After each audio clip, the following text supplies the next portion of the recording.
everyone. Welcome to the latest edition of MSP Business School. I'm Brian Doyle, and I'm here with one of my fireside chats for you today. We're going to dig deep into the AI opportunity, but really looking at it from the perspective of what can we do for your customers and how can your customers implement it. Right now is in interesting times as we go through another paradigm shift in our industry where really consultative services are taking charge over some of the traditional break fix and support services we've done in the past for our clients. And this AI opportunity can really be a game changer both for the MSP and for the small to mid-sized businesses they serve. Now, that's a pretty obvious statement I'm making. I don't think there's any shock there. But I think one of the things that we're not addressing, or at least paying enough attention to, is where can we really help the small to mid-sized business today when it comes to AI? So I'm going to talk about some of the top 5 opportunities I'm seeing for MSPs to get involved with their customers and leverage AI, either as a deliverable from their services to support their customers or as projects they can do for their customers so they can better serve their constituents.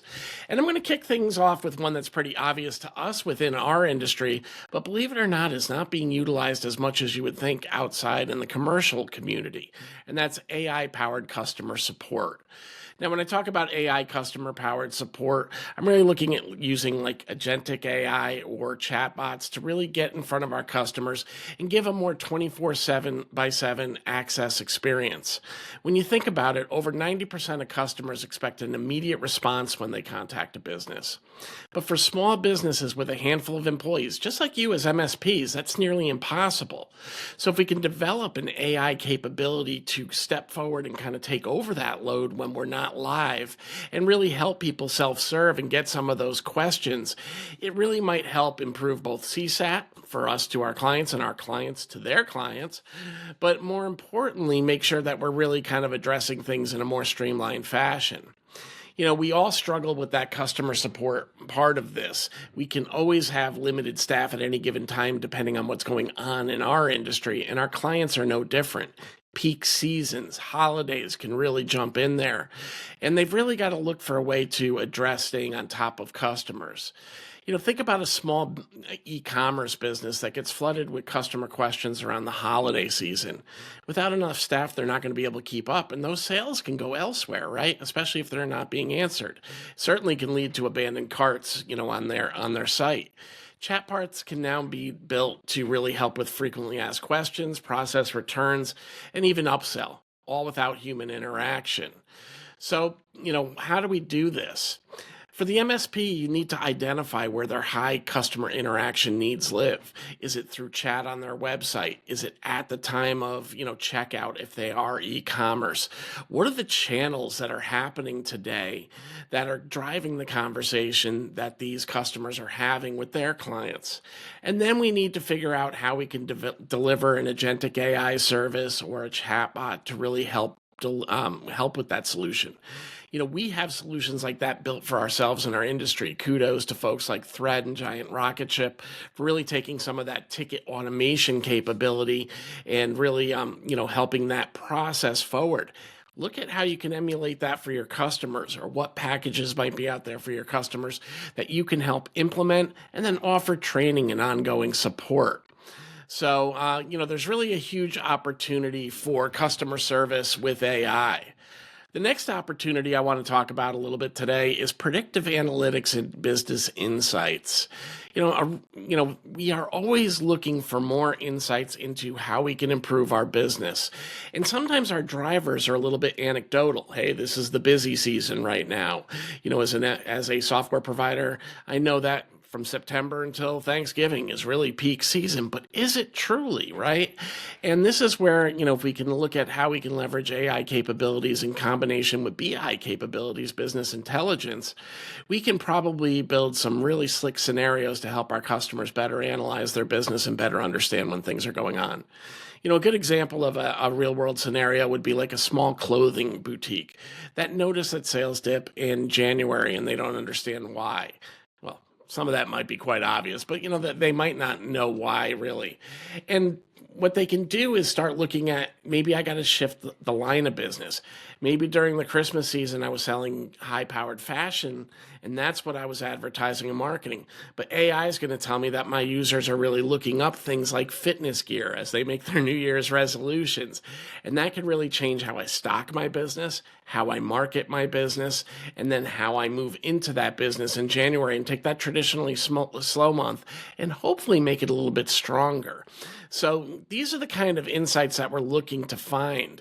And just like ourselves, if we don't do something that's more proactive, we're going to be reactive. Our industry was built on being more proactive with managed services. But really, when you look at the SMB, they're still acting very reactively because they don't have tools to look at the trends, and they don't have tools like we have with our RMM tools, as an example, that can look at services, help us analyze those trends and predict outcomes. Also restart services, which you can't do in a human realm, right? This can cause lots of things. Again, going back to that small retailer, it could be overstocked inventory for businesses that are service-based. They might be missing market opportunities, and they all might be missing customer churn risks as well. So you can really help them build actionable insights inside of their business.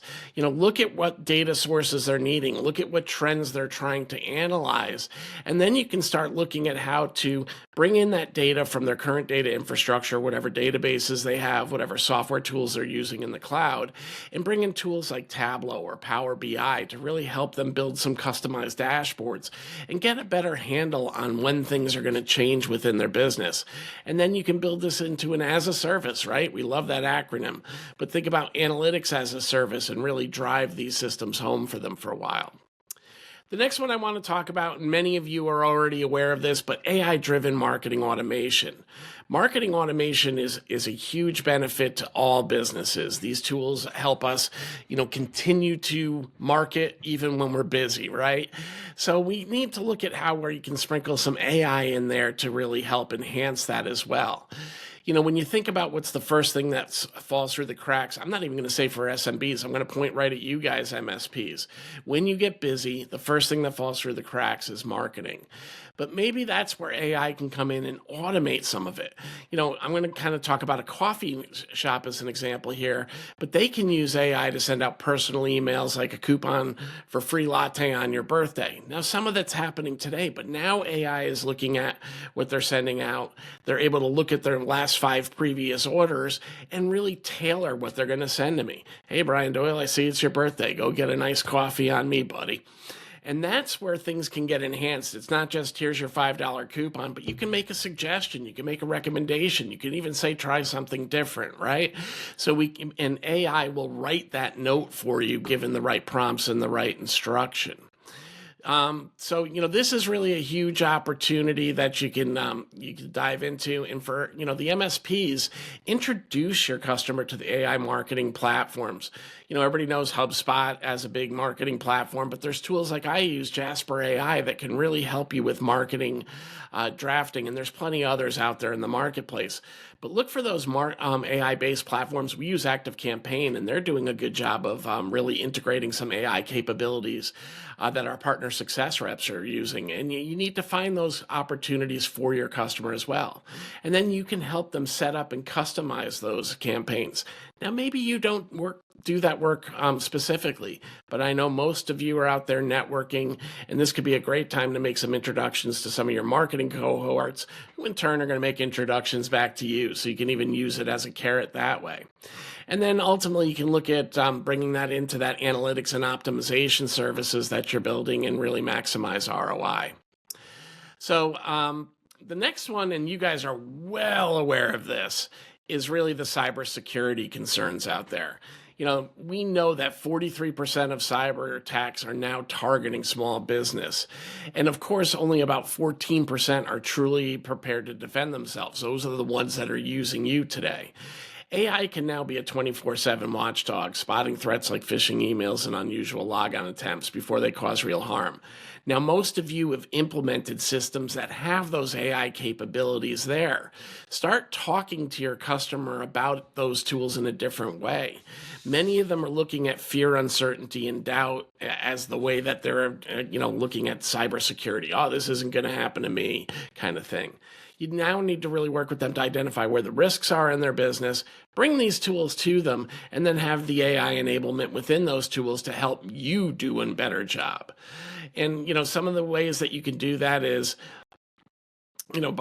by basically conducting a cybersecurity audit for your SMB client. Try to understand where the gaps are in their environment and where these can be filled with some of these AI-driven tools that you're looking at. Deploy those tools like EDR and MDR that you're utilizing that are seeing those trends and reporting in advance. And then provide your ongoing monitoring services. Now, this is no great shakes. You guys know this one already. But are you looking at your own tool stack and saying, do I got best of breed in there for these capabilities? And am I leveraging them the right way to really stay in front of those cyber attacks even quicker? Finally, the last one I want to share with you today is about workflow automation and productivity tools. For all of us as companies, we are SMBs as well, not just our customers. Time is money, and we waste a lot of time on tasks that can be automated. And, think about a small law firm. They spend a lot of time scheduling hours, scheduling appointments, and all of this can be done potentially through AI. I know that here at VCIO Toolbox, we are making a lot of strides with AI, looking at both prospecting through AI and our outreach there, better customer service through AI, and understanding and anticipating some of the problems that are coming our way. Certainly, we've got those cybersecurity tools monitoring our systems. And, the world is our oyster in terms of where all these things intersect with some of those AI capabilities. But, what we need to do is really work with our customers and try to understand where their repetitive tasks are. If we can identify where those repetitive tasks are, we might be able to see where AI can stream those workflows and really start eliminating the need for humans to be driving those activities. Now, again, we're not looking at getting rid of our humans, right? That's always been the discussion with AI. But really what we're looking to do here is ensure that we're using our people in the right manner, that they are getting, that they're not getting frustrated doing those repetitive tasks and feel more value work, and that the operations gets more streamlined. So again, look at your customers and try to identify where those bottlenecks might be within SMB or within their operations. Implement tools. Look at the ones you can use like Zapier or Power Automate or custom RPA tools that can really help them automate these solutions and really look to train their employees on how to use these tools effectively. This is really going to help you expand your relationships with your customers and gain more trust and start sprinkling that AI conversation into their business with some guardrails, with some guidance that they don't have today. The reality is many SMBs do not realize that these problems can be solved with AI. They throw more people at it. They throw more money at it. And if you can help them with AI, and let's go beyond AI, let's talk about a lot of this is really about automation, then you can really become even a stronger trusted advisor for them because now you're helping them with real business problems in simple, relatable terms. I also suggest that you start small. Focus on one problem at a time, demonstrate return on investment to the customer as you implement it, demonstrate that time has been saved as well, and then go to the next project. One killer can be if we try to put too many shiny toys on our customer right in one shot, they might not see the benefit very quickly or they might get overwhelmed. So take one step at a time. That's the beauty. I've always said, being an MSP, the beautiful part is our relationships are long. It's like the gift that keeps on giving. And if we build this one problem at a time, we should be able to build a pipeline into our traditional roadmaps of AI projects. And then offer bundled solutions. When you look at your existing services, create packages that include AI capabilities in it as well. Many of you are doing that within your stack, and those AI capabilities are obviously being extended to your customer. But look at some of the other things that you can get involved in. Again, I talked about marketing automation as an example, or analytics, and build packages. Add the AI into it, but always make sure it's wrapping around your services. There's never been a better time to be an MSP, in my opinion, right now. The pendulum shifting from some of the low-hanging fruit kind of commoditized efforts into real value-driven, dare I even say, innovation-driven opportunities for you. And those that adopt that mindset will succeed, and those that continue doing the old way of business will ultimately fade away. So again, I encourage you, think about your own organization. Where are you using AI today, and how does that translate to how your customers can leverage it? Take the things you're really strong at, build packages, engage your customers and talk about that. And really, make sure that you get in there and start with one single project to kind of highlight the importance, both for you and your customer, on what AI can do to streamline work and workflow long term. I want to thank you all for joining me. I know today's a little bit shorter episode, but hopefully you gained some value during this conversation today. These are just my thoughts on AI. We all have thoughts on AI, but these are some things that I'm hearing customers that are really doing well in my, my world of MSPs that work with us at VCIO Toolbox have shared with us. And I think it's a great opportunity for you guys to jump in there and do it as well. As always, you can get this podcast on YouTube. Just smash the bell and subscribe when you get there, so you're always notified of the latest episode. And you can get this also anywhere that you get your podcasts online, including, of course, Apple Podcasts, Prime Podcasts, and Spotify. If you have any other questions, please feel free to comment on our podcast, and we'll be happy to answer those questions. And I look forward to seeing you all again next week.